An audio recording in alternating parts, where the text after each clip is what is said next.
Hi, welcome to the Two View Political Podcast. I'm your host, Sean Rattenpaul. Alongside me, my co-host, Naveed Balorian. How you doing? Guys.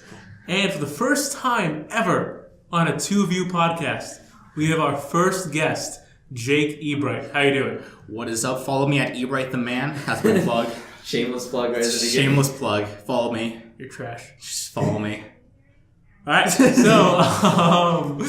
so for those of you who don't know, because this is our first episode, no one knows, we are the Two View Political Podcast. Me and Naveed, Two View. We have contrasting views on things. We go over things that happen in the week, and we have discussions with our guests about issues. Yeah. So we're going to start it off with the Rattenpaul Report, where we go over things that happened in the past week, have discussions. Do. All right.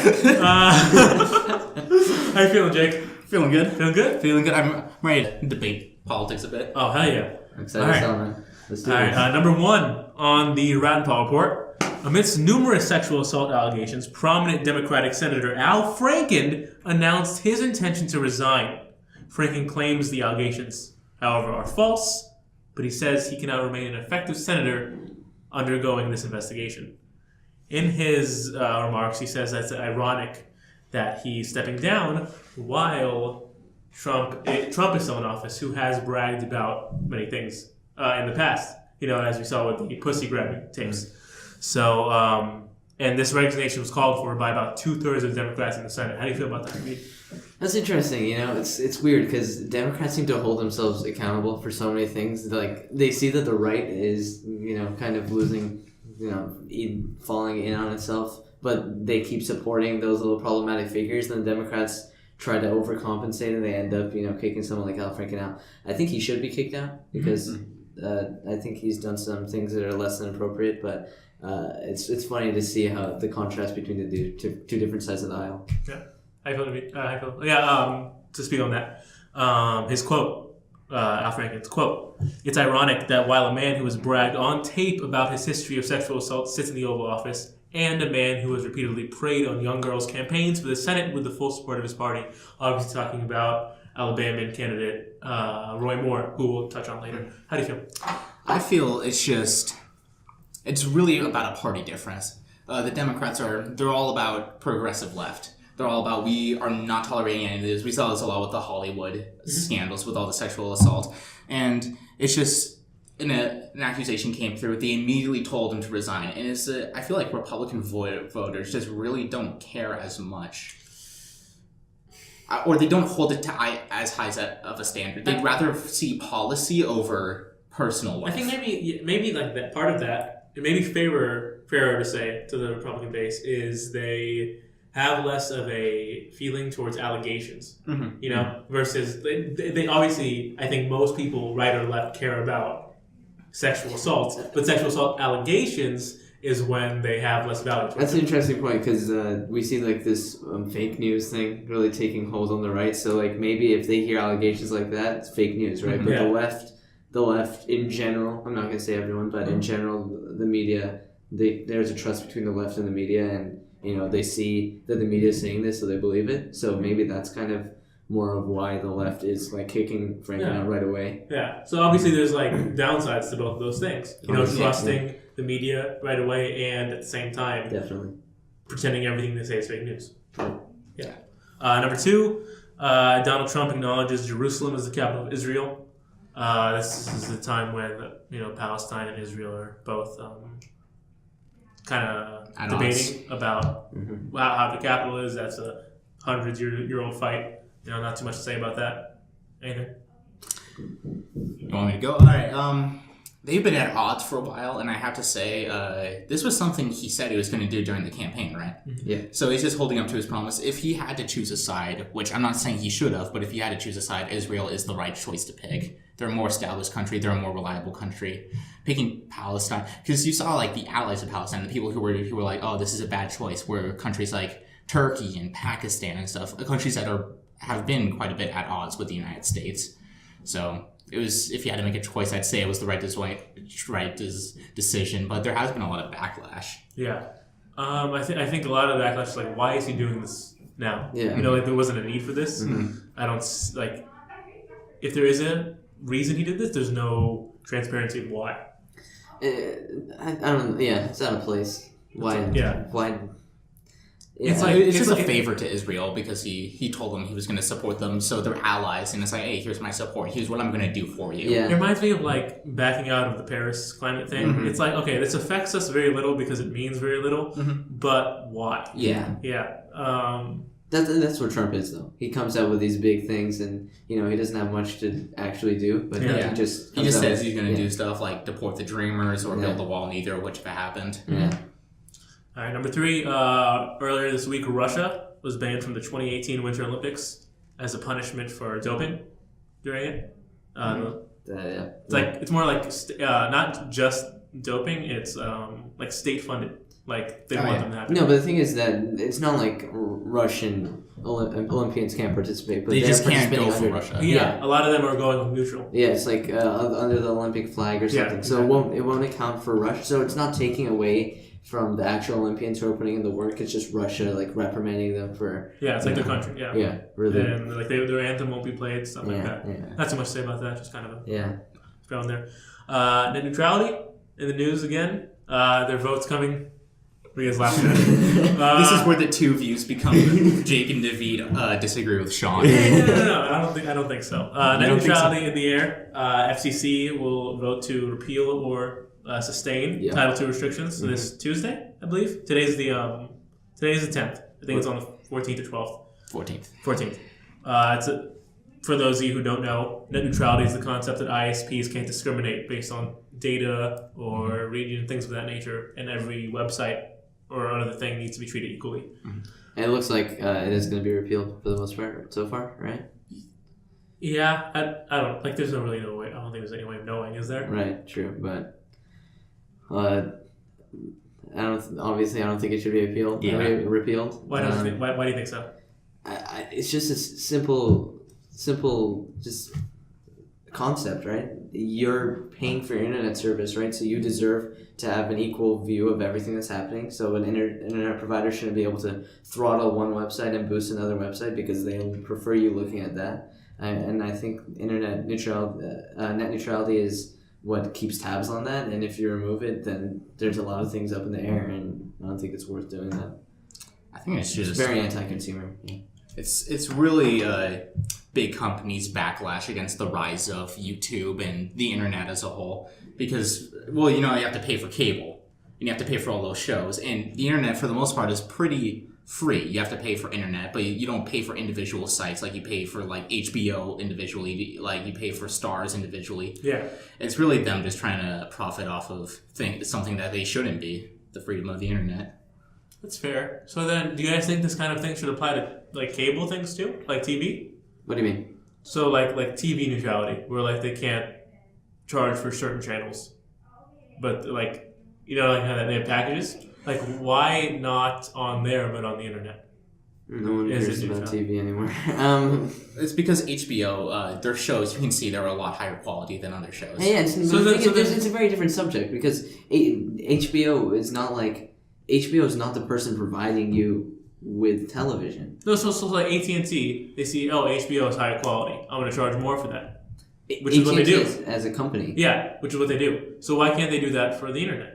Because the internet, it was made on the foundation of everyone expressing themselves, everyone having a voice, right? The television was not necessarily made on that same foundation. And, that can be argued. But, the internet has always been a place where I can go and I can search what I want, I can do what I want, and I can express myself however I want. And this is, really putting that at stake. Yeah, but other than precedent, do you have an argument? I don't know. Well, it's just like HBO.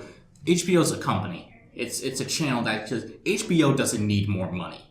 If they release Game of Thrones just on normal cable, they'd still make a ton of money. Okay. They don't need more money. The internet is based off of smaller content creators, like on YouTube, like on individual sites. It's less of a big company and more like smaller people. Is that true though? Google is a gigantic company. They're like. Well, are you comparing Google and HBO right now? I'm refuting the claim that the internet is about small content creators. No, I don't think it's about small content creators. Google's not a content creator. Google's a search engine. Yeah. So I'm arguing the fact that you're saying that internet's kind of like comprised of these small enterprises, which I don't think the majority of it is at all. But I feel like what Jake's saying is more along the lines of you don't see that. There are obviously small content creators on the internet, but you don't often see that on TV as well as there. Sorry about that, guys. There's some audio mumbo jumbo that Naveed can explain, but we don't need to go into that. What were you saying, Naveed? Yeah, I'm talking about how you can't compare net neutrality and the television because, that's two very different things. Very different situations. I can't go on TV and start talking about whatever I want to talk about, right? But I can go on the internet and talk what I want to talk about. But again, let me make the point that I think the left is, not necessarily the left, but people in general are kind of blowing it a little bit out of proportion, but I still think it's a very important issue that should be removed. But just go back to that. But the principle is the same, though. Regardless if you can say whatever you want on the TV, the principle that, maybe they're charging more for Fox, conservative, rather than CNN. So why is there that difference there? See, the thing is, I don't think I'm in a position to comment on television because I don't use TV anymore. Mm-hmm. I'm solely internet now. I think a lot of people are, yeah. So I can't comment on what situation that's going in. So I don't think I have a place to talk about that. Is really the reason why this is happening because they're not profiting off TV as much. And they want to profit off the internet. That's fair. Okay, yeah, I agree with you guys. I think net neutrality is important, but I do see a lot of fear mongering. Like even though it's an important issue, right? Me and Jake talked about this before. Yeah. Even though it's an important issue, people feel the need to exaggerate so that their point gets across more. But what happens is when you exaggerate the point and then someone agrees with you based on that exaggeration, once they realize you were exaggerating, they're compelled not to agree with you anymore, which is why you should always be 100% genuine when you're talking about things like this. I feel like even if you don't overreact, the baseline, you're going to be paying more for the internet. People hate that idea. But see, even that, you're going to be paying more for the internet. That's still a big claim in itself. So wait, let me. The thing that a lot of arguments I've heard on the other side of the aisle are there's going to be more competition, right? So prices are going to come down, and no one's going to dare to do this, right? To start squaring around with their internet. But right away, there's an obvious rebuttal to that. Like the area we live in, there are max 2 internet providers, and there's no competition because one internet provider has a certain area and the other one has another area. So it's already marked off territorially. So you have no option. So there is no room for competition. I don't think there ever will be. I don't think that's a good argument. When people do that. But, okay, well, what do you have an argument that to Jake's point, like when you say you're gonna be charged more for internet, if they wanted to charge me more for internet, they would have. No, but the thing is, by itself, it's like a little bit because there's precedent for stuff like this. Like, go back to this is a totally different side of the coin, but online gaming. It used to be like PlayStation free. You can go online for free. Yeah. Xbox, you can go online for free, and then Xbox dared to charge like almost $60 for a year of just being able to go online. Yeah. Which is ridiculous. But then it set the precedent. Now every single console charges more. So it just takes one company to be a little bit greedy, and then we get used to it, and then everyone hops on it. Yeah, and then we have no other options. So we're like we have no other competition because there's only 3 internet providers, so we just have to suck it up. So, but now, we understand that. So you can bring that up, like, hey, when you're in that argument, bring that example up. Bring up, hey, this has the potential to happen. But don't say net neutrality means you have to pay more for your internet. Here's another argument I've also heard. Before net neutrality, there were no people stepping out of line or whatever. First of all, since like 2003, there has been a semblance of net neutrality. Okay, and it wasn't as strong as it is after Obama reinstated the situation that was happening, but. There are multiple examples of companies stepping out of line, and for example, the first one that comes to mind is Comcast stopping users from accessing BitTorrent because they felt like it was being used for illegal activities, which it wasn't inherently meant to be. So you have no right to stop something just because you don't agree with it, or it's being used for something that it wasn't intended to be used for. And we've seen numerous examples of this happening. And I think if we remove net neutrality, it just throws everything up in the air, and anyone who wants to can do it, and there's so many hidden things and so many, it'll be so hard to rat it out. Yeah. But I think it's a nuanced issue for sure, right? In which it's not like definite, like, hey, this means you'll pay more. Obviously. So when you bring it up to people, make it nuanced, because I feel like a lot of people don't. Yeah. Right? Yeah. I think we're all in agreement. I think we're pretty much all in agreement. Net neutrality should stay. Net neutrality should stay, and at the same time, be honest when you're arguing about it. Also, the thing that confuses me is people are like, there's no reason why we shouldn't remove it. But what's the reason you should remove it? Yeah. There's no reason you should. Exactly. We need to talk about intent. Yeah. Just like with the Trump thing. You know, like, why is this happening now? Yeah. Why is Ajit Pai deciding to do this? And we can talk about that. Right. But yeah. Okay. All right. Next. Next point. All right. Last point. On the rat poll report, Alabama Republican Senator Richard Shelby voted against candidate Roy Moore amid sexual misconduct accusations, including one from a 14-year-old. Richard Shelby says he does not want Moore as a colleague, saying, quote, "I understand Republicans would like to retain that seat in the U.S. Senate, but I tell you what, there's a time, we call it a tipping point, I think. So many accusations, so many cuts, so many. When it got to that 14-year-old story, that was enough for me. I said, I can't vote for Roy Moore," end quote. President Trump, however, has said, quote, "Get out and vote for Roy Moore." His reasoning is, quote, "We cannot afford this country, the future of this country, cannot afford to lose a seat in the very, very close United States Senate." He's referring to the slim 52-48 majority Republicans hold in the Senate. It's disgusting. Why? This isn't a partisan issue. I don't know why the people are making it a partisan issue. You don't put a child molester in office. It's as simple as that. Mm-hmm. I don't understand why people are like, but yeah, there's this seat for Republicans. No, this person is an evil person, and he shouldn't be in office. He shouldn't be representing the United States of America. Yeah. It's that easy. Mm-hmm. And it's kind of such a cocky thing to say. It's like we can't afford to lose, what is it, the House of Representatives? Senate. Republicans have a majority in like everything right now, right? They have the presidency, they have majority in Supreme Court. The thing is, right now it's 52-48. Yeah, but they also have House of Representatives, right? Yeah. So they have almost everything, and to say that they're not even willing to give over one seat, they need that child molester in office. Yeah. It's just like even this Republican is like donated and is voted for another candidate. He didn't vote Democratic, but he voted for a write-in Republican. Mm-hmm. Yeah. But the thing that people are acting like the right and the left are two different countries. We're still Americans as people, right? So just because he's left doesn't mean you don't vote for him. Obviously, I know why people aren't voting for him. People are concerned about, in a state like Alabama, people are concerned about things like abortion and other social issues like that. Mm-hmm. But still, you don't. I think that there's just a tipping point. Like you said, there's a tipping point. There's the guy's a child molester. You don't put him in office. Yeah. He should be in prison. I had a question for you guys. So take like Al Franken. So we're all fairly leaning liberal, I'd say. Yeah. Somewhere in the others, I'm more centrist libertarian, I think. Yeah. For the most part. Mm-hmm. Take someone like Al Franken, right? Do you guys agree? Like similar sentiments you made with Roy Moore could be to Al Franken. You don't want him representing the country. Yeah. Because of sexuality. Yeah. So let's say for president or something, Al Franken is running against someone like Mike Pence. You vote for Mike Pence? Well, you have to choose between the two. That's interesting. I think that's a good point.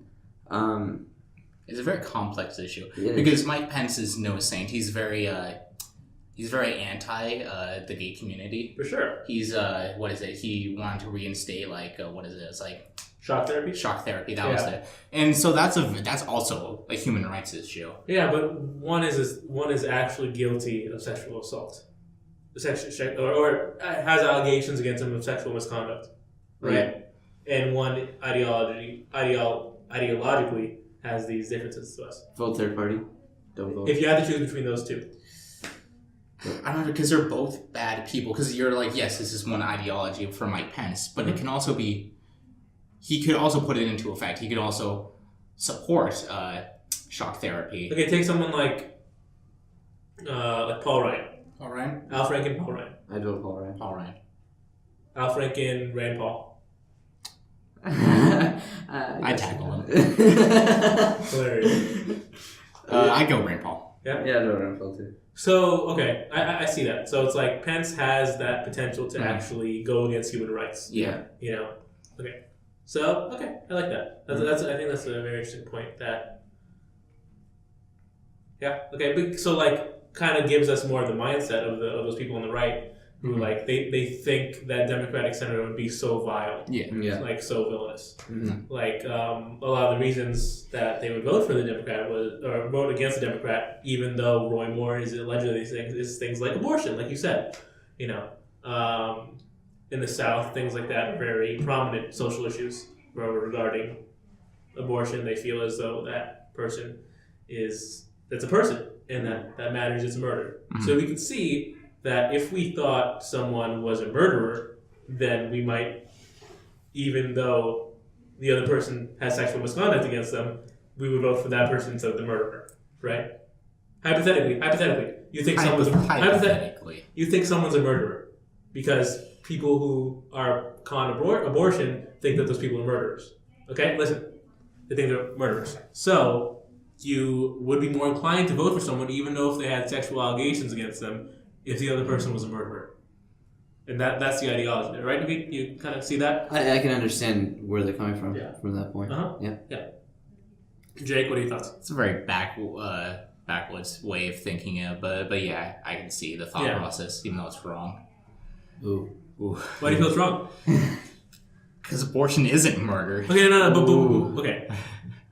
Take the back. We're talking about if I think a decent amount of people believe that abortion, you're killing a human person. Okay, right? Yeah. Right? So then the decent amount of people will believe that that's murder. So a decent amount of people will believe. Do you see where I'm making the logical steps? So that gives us more insight into why someone might vote for Roy Moore. Yeah, I can see that. Yeah. So I think that gives perfect segue into our next topic, our bullpen. Let's talk about abortion, guys. Yep. David, bring us in. What are your thoughts? Okay.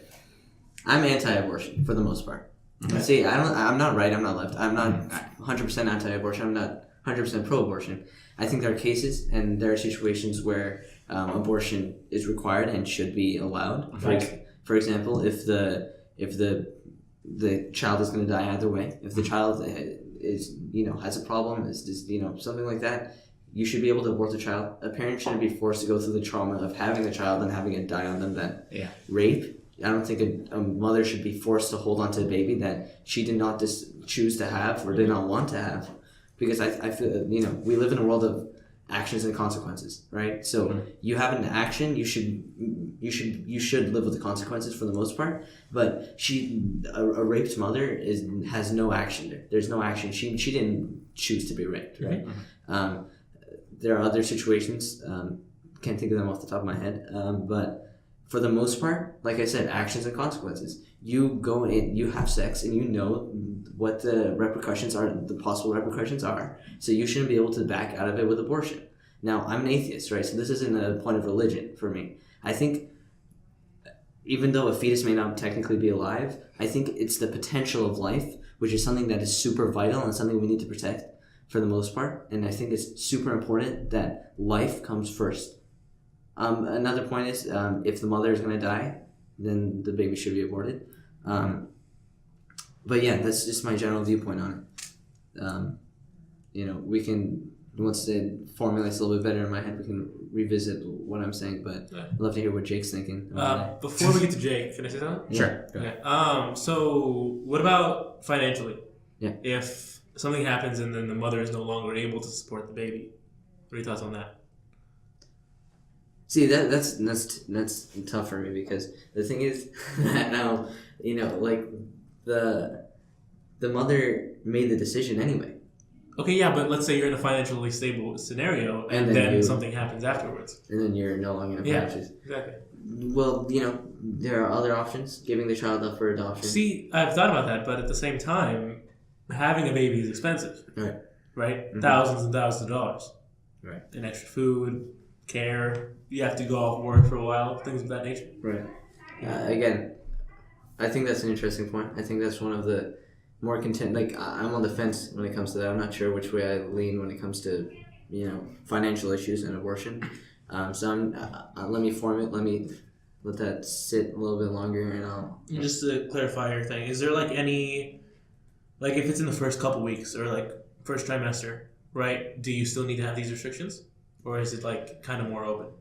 And then the second trimester is where you put it. Like I don't. There's still the potential. Still the potential for life. So then what about like just a sperm cell, like just like a male But sperm you don't cell? know. You don't know that you have a baby when it's just a sperm cell. So both the things. So is it at conception for you? Like the second you're conceived? Let's go on to Jake while you ponder that. Yeah. What do you thought, Jake? It's such a complex issue, and I'm more. It's kind of interesting because me and Naveed, we're both atheists. We both tend to lean a little bit more left, but I feel like abortion should be legal. It's more like you shouldn't be forced to have a child, especially when this is a point that people hate, but overpopulation. People hate that point, and you guys are smiling. But yeah, it's like we don't need more people, and the people who have abortions, I think typically are the people who can't support babies. Mm-hmm.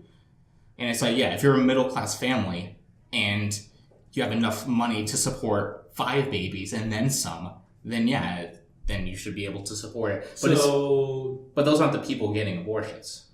So then do you think, with that in mind, do you think there should be restrictions on if you're financially capable, then you can't get one? To a point, but I'm more on the side that all abortion should be legal. And also... So would you be willing to put those restrictions on? That's the question.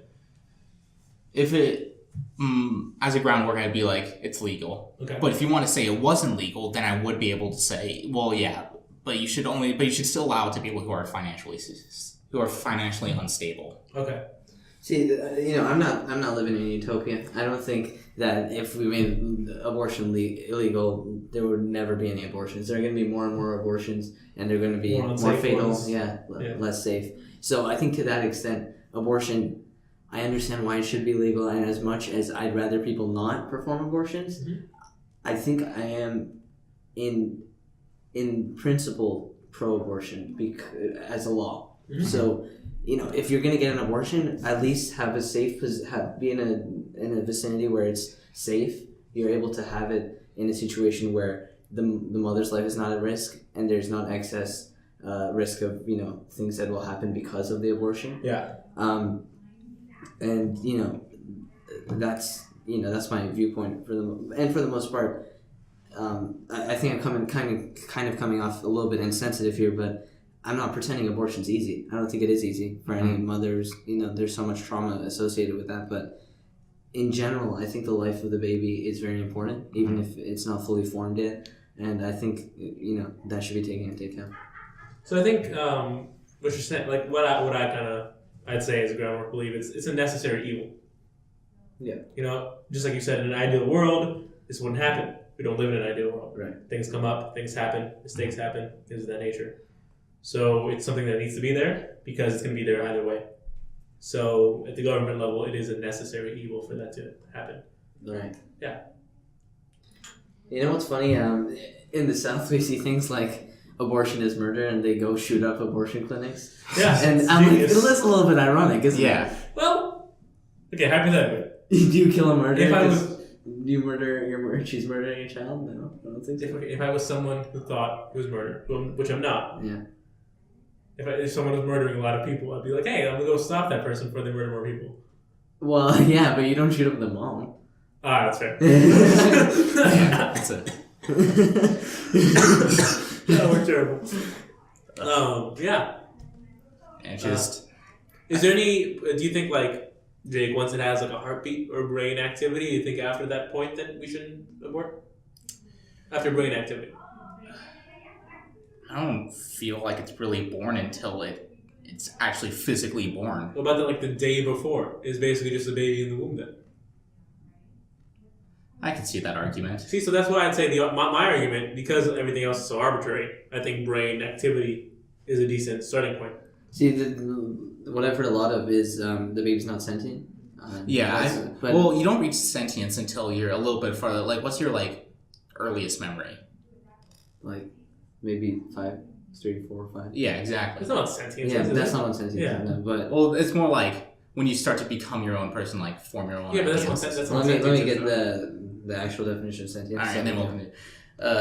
we can come back to. But a different point I want to come back is I feel like banning anything in any sort of fashion isn't the right way to go. No, for sure. Yeah. I feel like abortion should become more of like a social issue and less of a political. Yeah, we've seen what happens with like the war on drugs. Yeah, the war on drugs. The war on drugs won. Yeah, the drugs won. No, but again, that's why murder is illegal, right? Yeah, So exactly. should that be a social issue as well? At the same time, I think there is also a stigma. Like, okay, if I was someone who was against abortion, there is I'm not saying abortion is exactly. Yeah, there's a stigma that goes along with it, something being illegal, so it does help in that sense, right? It's like I just had something I don't know, but also it's different, like comparing murder and like drugs and stuff, because like if drugs were illegal right now, I'm willing to bet none of us would go out and buy some heroin because we've been educated to know that it's horrible for you. It can and it probably will kill you if you get addicted, and we know that the side effects. But if you made, so I lost my train of thought. but if you made murder illegal, people would do it because it just refers back to their primal instincts. Just to stop you guys for a second. Sentience is the capacity to feel, perceive, or experience subjectively. and I feel like at the point of brain activity, we can argue that that's sentience, right? Yeah, the thing is that sentience, it's not a good argument in my opinion because, you can't go around killing people in comas. They're not sentient either. Yeah, but right? Okay, that's why I think brain activity. They have brain activity. No, I'm not arguing against that, but I'm arguing against the point where babies aren't sentient. Yeah, I don't think that's a. Do you think that's a valid point, Jake? What? Like sentience? Sentience? Yeah, and the point where you can think, because Naveed just brought up. I feel like a better like benchmark would be like what Naveed would say as like, is this an actual living organism, and less of just like a clump of cells. Like, well, cells are living, no? Yep. Yeah. Well, yeah, but at what point does it like start forming into like a fetus and stuff? So a fetus. Yeah. Okay. So when does that happen? Before, all right, let me Google this. We don't want to give you guys any incorrect information. Yeah. But let's keep talking about it. Because I know there's a lot of stages like zygote and etc. Yeah. I don't know. I don't remember 7th grade science too much. Neither do I. We should get like a medical expert on here. Yeah. Do we know any medical experts? Nope. Your brother. My brother's, he's coming to town in a few weeks. Okay. For med school. According to this chart, I'm not sure if it's right. It's from New Health Advisor. It says it's an embryo at 8 weeks and a fetus at 12. 12 weeks. Yeah. Okay. And then how many weeks is that? 4. So there's 4 weeks in a month, right? Yeah. So 4 times 36. 9. All right. So that's first trimester. First trimester. It's first trimester. Is what? Is 12 weeks. Okay. Right. Yeah. Yeah. So I'd say a fair compromise for this necessary evil and thing that happens is first trimester. And then second trimester in cases of rape, etc. Well, the thing that confuses me, well, no, it doesn't confuse me, but the point that I'm at is it still has the potential for life even if it is in the first trimester, and that's where I see the issues. But if you are to have an abortion, I think it should be in the first trimester for the most part. Yes. That's what I'll say. And then, okay, that's fair. And then do you think, okay, so I'd say first trimester at the national level, right? And the second trimester, I think some states should have that. Some state jurisdiction. God. Those jurisdictions. In terms of, okay, shut up. And some states have the rights in which, hey, you were raped, it was incest, it was something along those lines, you can't support the baby. Then that's the state's jurisdiction and whether they would allow that in the second trimester. They have the second trimester jurisdiction. Third trimester at the national level, no. State laws are so arbitrary. Yeah. I just drive to another state, I can do it, and then come back. Yeah, that's great. But I think the states, I think it's a fair compromise. I feel like it's just... States' rights is a good tool when there's a very divisive issue. Right? And then you get like a more central and like 50% of people will not like your decision at the national level. So that's why you need the states' rights. Because there's very diverse communities in which people in the South, like Alabama, have a very high percentage of people who are con abortion. So that's where it's useful. And in California, you'd have a very high percentage of people who are pro-choice. Yeah. So that's why it's useful. Right? Centralized issues, that's the problem. That's why when you guys make a mockery of states' rights, it doesn't make any sense. It makes sense. It's just taking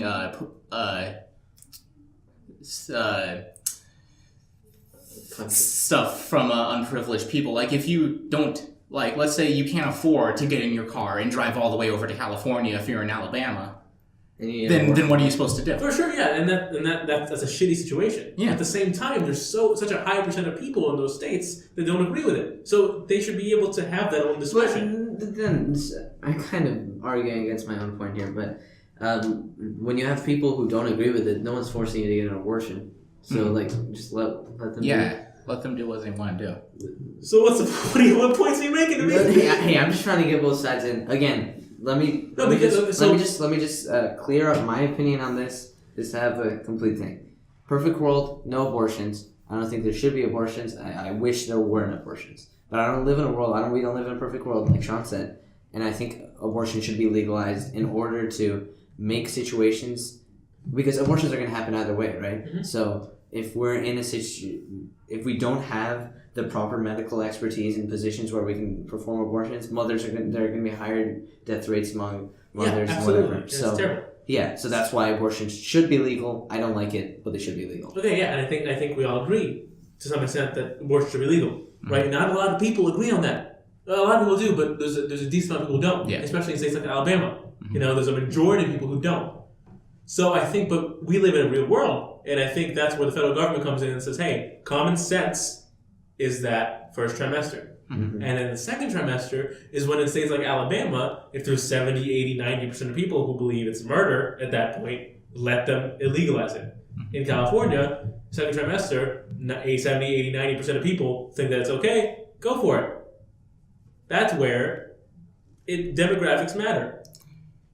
See, the thing about the people in the southern states in Alabama, again, I'm just going to take the point I just made right back. Just argue with your point. Yeah, so the thing is that, like I said, people should be able to do whatever they want, right? Mm-hmm. But then on the other side of it, if you view it as murder, are you fine with people just murdering other people on the street because you're not being murdered, or you're not committing murder? Exactly, that's what I'm saying. Yeah, I see all sides on the issue here, and I think that's what's important. So and I think that's why states' rights are important, because there are so many sides. We have so many states, we have so many demographics. America is a huge, diverse salad bowl. See, but again, salad bowl? Salad bowl. Okay. I think the thing about states' rights is certain things. I guess state rights should be.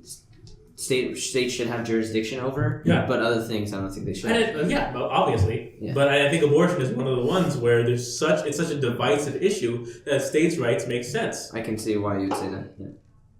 Jake looks apprehensive. Why? It's just promoting the division in America. Well, you can't. It's not promoting a division. It's finding a compromise. So it's finding a compromise, but it's more like. Politics has become one of the most toxic things to talk about. Mm-hmm. People just hate even thinking about having to talk about it in social settings. And just giving people, being like, oh, you can have more of this side of an argument, more on this side, you go be your own separate places. When those people clash, it's just worse. But don't you think a bigger clash will happen when you force a lot of people to follow what you want at the national level? 300 million people to force them to abide by one set of laws? That's the biggest clash there is. Yeah. That's why in your own communities you let them have their own rules. Yeah, I get why there should be state rights, because not everyone's the same. Americans, although we all might be Americans, there are different values that we all hold, right? Exactly. So if you can have one head poncho or whatever, and then have little guys who branch off from there and enforce what they believe, I think that should be allowed to a certain extent, but there shouldn't be an over-abuse of that power. Of course, and that's why, I'm saying at the national level, first trimester, let it happen, third trimester, don't let it happen, second trimester, that's where you have those states' rights. Mm-hmm. And I think that's fair. Yeah, I like that compromise. I don't like it, but... I don't like it. You don't like it, but you see why. Yeah, I see why. I see the argument. You like the compromise. And now that I'm thinking about it, there's some things like for states, right? Like a very controversial, it's like, I feel like gun stuff should be state rights. Yeah, I think that's for next episode. Yeah, gun rights should just. Let's save that for next time. I think we kind of hit. How much time? That was a long podcast. I felt like it was long. We're at like 42. 42. You guys want to keep going, or do you guys want to call? You guys want to say? Do you want to get into gun, or do you want to say that for the next one? Into drugs? Drugs should be legal. Yeah, I feel like we all have the same. All opinion. drugs. Okay. All drugs should be legal. Yeah, what's up? I mean, your job. Maybe your job should be to educate people on the consequences, but you can't be like. So next time. Yeah, because we all agree. Yeah, we all agree on it. Next time, let's talk about guns, because that's actually the thing where we're divided. I'm down. I really want to do that now. Okay. Yeah, all right. This has been a great podcast with my producer / seducer, Naveed Belorian, and my homie Jake Ebright at Ebright the Man. Naveed Belorian doesn't have any social media. You can follow me at The Lapinatar. Yeah, you got it. I'll put links in the description of all the articles we referenced for the Rat and Paw Report. Want to say bye, Naveed and Jake? Yep. See you guys. It's been a fun time. See you later. Thanks for coming on, Jake. Thank you for having me. Yes, it's been quite pleasant having you, sir. I wish a good life to you and yours. Have a great week. Thank you. See you guys. See you guys. Bye.